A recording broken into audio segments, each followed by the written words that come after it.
Hi, hello, it's me again, Margaret. And if you've never seen my face before, hi, I'm Lily, and this is my tiny little corner of the internet. Today, I want to talk about Wicked. You know, the one that's all over your TikTok For You page and screaming at you as soon as you walk into Target. Yeah, that one. I went and saw it for the very first time yesterday. I had never listened to the soundtrack before, I had never seen the musical, and I never read the book either. So I was not familiar with the story pretty much whatsoever. I knew the gist of it, but I didn't know really anything about it. I knew it was the backstory of the Wicked Witch of the West from The Wizard of Oz, and I knew that her name was Elphaba, and that was about it. And you might be wondering, you know, you've been seeing the trailers all over your TikTok For You page, and it's been screaming at you every time you walk into Target.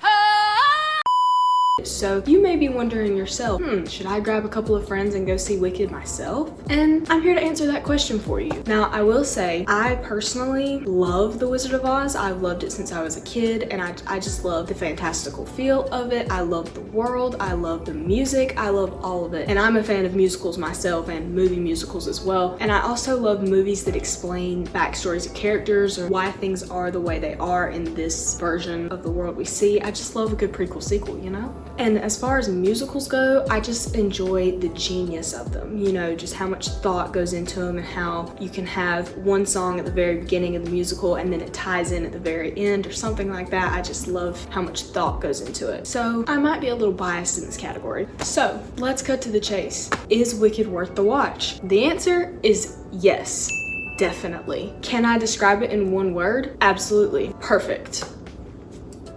That's it. It's just perfect. I can see why it is so popular.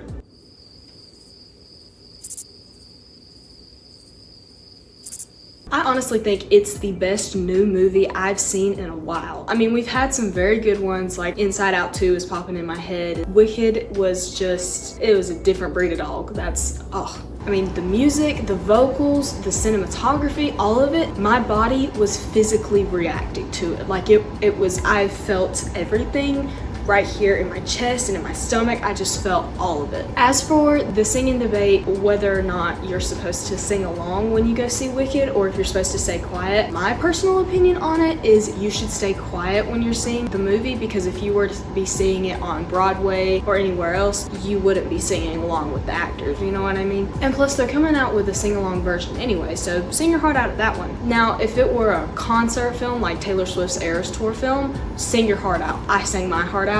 I think that's perfect. I mean, it's a concert. But seeing Wicked was an experience I don't think I will ever forget. I've never had a theater experience like that ever, I don't think. Reacting to it the way I did and it impacting me the way it did, I don't think that's never happened to me before. Like I said, everything that happened, I felt it. I physically felt it. And I never really cry at movies. I mean, I teared up at It Ends With Us, I cried with Titanic, but with Wicked, I sobbed. I mean, tears, snot, puffy nose, all of it. There were many times where I was on the verge of tears, but when the ending happened, I sobbed like a baby. I wept. I just cried. I mean, this was me at the end of the movie. I am sobbing and shaking and like everything. Oh my gosh, that was amazing. Like I don't know. Yeah. That was my reaction. I really think with growing up on The Wizard of Oz and loving it as much as I did, I think something about seeing Wicked and seeing why all of this is happening in Oz when Dorothy arrives, and it's a new element to the story that I've never seen before, never heard before. I think it touched my inner child a little bit, because I can't describe to you the reaction that I had or why I had it. It just came out of nowhere. The best way I can think to describe it is it overstimulated me, but in the best way possible, if that makes sense. So I'm hearing the music, I'm hearing the vocals, I'm seeing the visuals, and I've got the story in my head, and I'm just overwhelmed with all of it, but not in a bad way. I mean, right afterward, I went straight to the bookstore and searched for the Wicked book, because I have to find out what happens in part 2. I need to, and I need to see how it's described in the book. I was on the hunt for that book and I did not find it, which made me very sad. I will say about halfway through, I got a little skeptical of it. I was like, okay, I'm not sure how I'm feeling about this. I mean, it's very well done, but I'm not sure if it's my cup of tea. But I saw it out, and I'm so glad that I saw it through, because by the end of it, I was amazed by it. When I say breathtaking, I mean breathtaking. It redeemed itself majorly. Okay, so from this point on, this is your official spoiler warning. I'm gonna be talking about my highlights from the movie, things that I noticed or that I really loved or that made me cry. And I'm gonna be sharing my predictions for part 2 as well, because like I said, I've never seen the musical, never listened to the soundtrack, and I've never read the book. So I've got some predictions, because if you know me, you know that I love film theory, game theory, all the theory channels. Love them. So of course I have my own theories about part 2 of Wicked.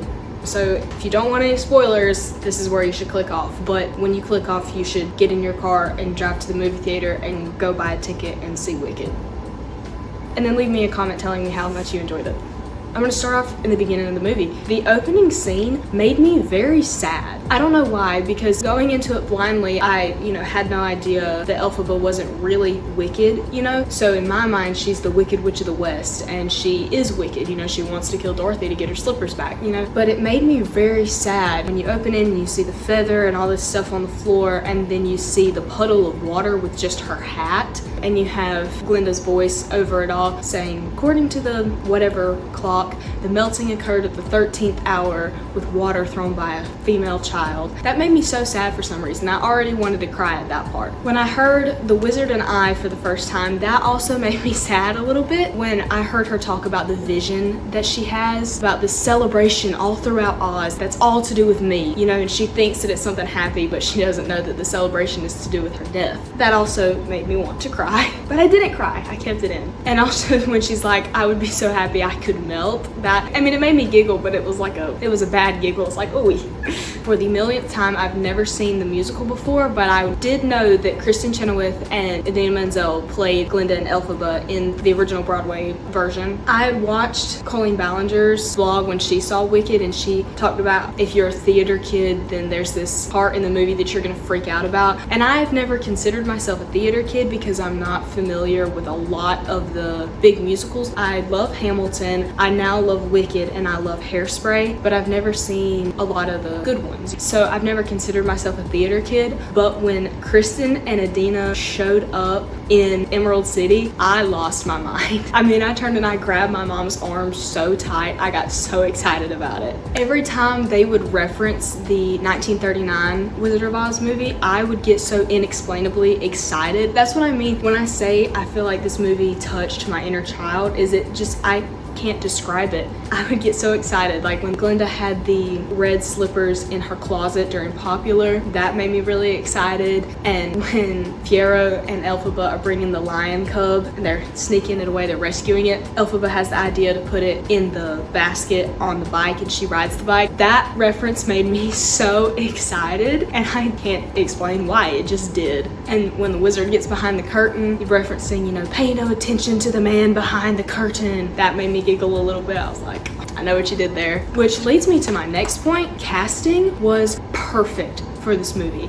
The quirk that Ariana brought to Glinda, which I know she's already quirky to begin with, but Ariana brought this sort of class to her, but at the same time she's very not classy. I don't know what word you would use there, but she brought a specific kind of quirk, I think. The delivery that Cynthia had with her lines. That's my line.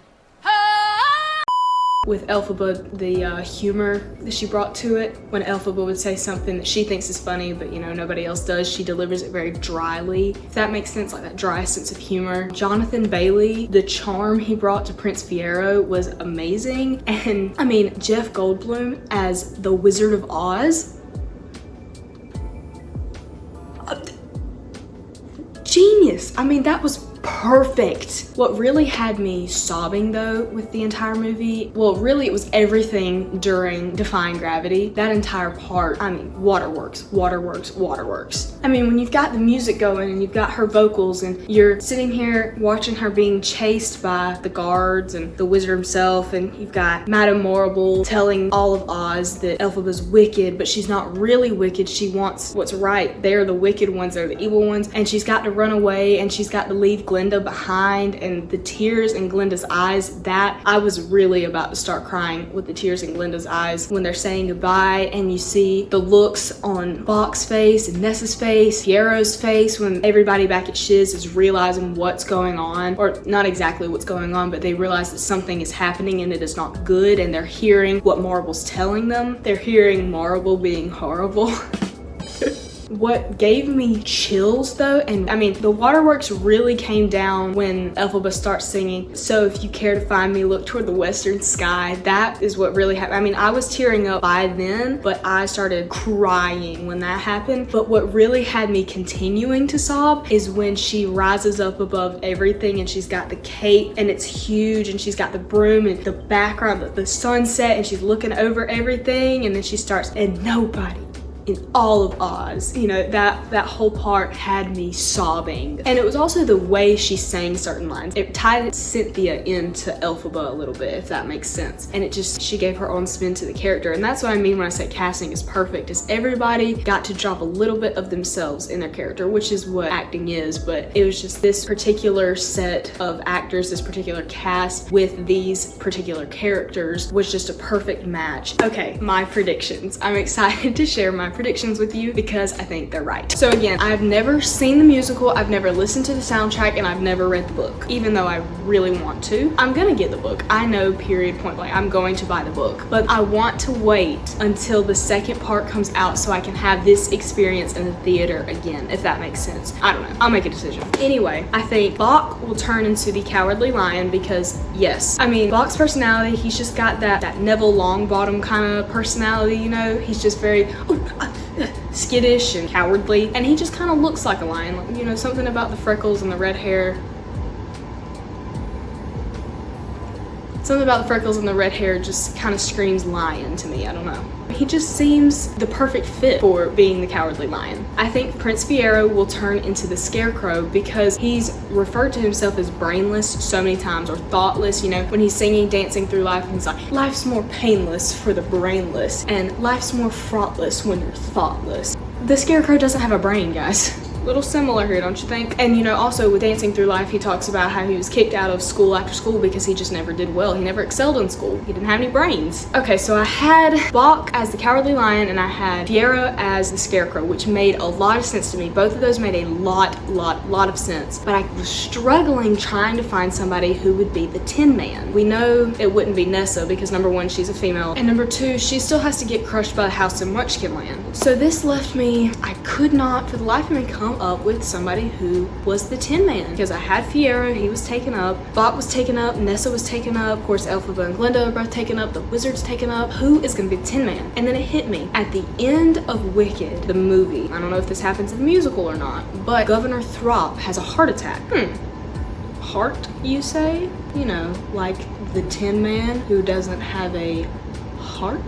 And then I thought, it can't just be a heart attack. They would have fixated on that more. Then I thought about, well, let's use it figuratively. He was heartless toward Elphaba his whole life because she's not his child. Governor Throp could be the Tin Man. It doesn't seem, it's not as satisfactory as I'd like it to be, but it is plausible. Also, notice how both of their hats are tilted and in the same direction as well. I mean, these are the same people who added in red slippers in Glinda's closet to reference the ruby red slippers from MGM's The Wizard of Oz, and the bell at the very beginning of the movie to reference Ding Dong, the Witch is Gone. So they would definitely add in an Easter egg like this. And all of these have something to do with Elphaba because I predict she will be the one to turn them all into this. She will be the one to turn Fiero into the Scarecrow, and Bach into the Lion, and Governor Throp into the Tin Man. And yeah, those are all my predictions. Those are all my thoughts on the Wicked movie. I'm sure I had many more that I just don't remember. If you are considering going to see Wicked, Wicked, do it. If, you know, you like movie musicals and The Wizard of Oz and movies that explain backstories, I think you will love it. It is very well done. The acting is beautiful. The cinematography is